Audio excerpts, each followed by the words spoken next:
بلاعات الصرف ومشاكلها كتير. غطيان بلاعات الصرف أصبحت كارثة بتهدد المجتمع. بلاعات الصرف الصحي بتسبب مشاكل كل يوم والتاني وحوادث وسقوط أطفال داخل هذه البلاعات. زي ما شفنا كان في ترند من فترة سقوط أحد الأطفال في بلاعات الصرف الصحي. هنا في الفيديو ده غطى بلاعة صرف صحي، يعني موارب سنة مفتوح سنة، وهنا 2 أطفال بيلعبوا، فالواد ماشي جدا داس على غطا البلاعة اتفتح سقط فيه.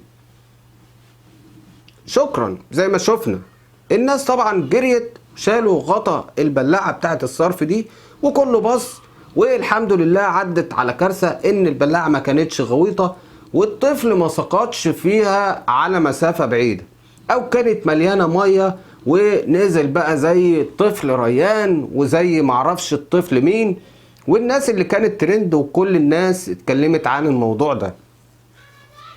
احنا قدامنا حل من 2. كمواطن قدام سيادتك بلاعة صرف مفتوحة زي دي، سيادتك مشكورا تعمل تليفون تبلغ الوحدات المحلية اللي سيادتك تابع ليها.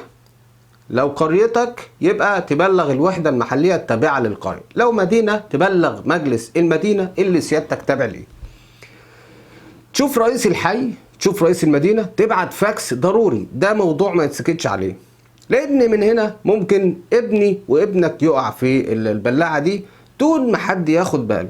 هنا كان لحسن الحظ يا جماعة ان الناس واخدين بالهم من الاطفال، ان معاه طفل تاني خد باله ان زميله سقط في البلاعة. بصوا يا جماعة، دي كانت بنت على فكرة وسقطت مرة واحدة. الناس جريت طبعا، امها وفي واحد جاي وفي توك توك، الناس اتلمت، شال غطا البلاعة بسرعة، بص لقى البنت مدلها ايديه وسحب الطفلة وعدت على خير يا جماعة. لكن هنا موضوع بيسبب كارثة.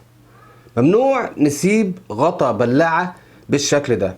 سيادتك تبلغ اي محليات عندك، تبلغ مجلس المدينة، تبلغ الوحدة المحلية، المهم يعني، وهيتم الاستجابة لسيادتك فورا عشان خاطر نحد من مشكلة سقوط الأطفال داخل بلاعات الصرف الصحي.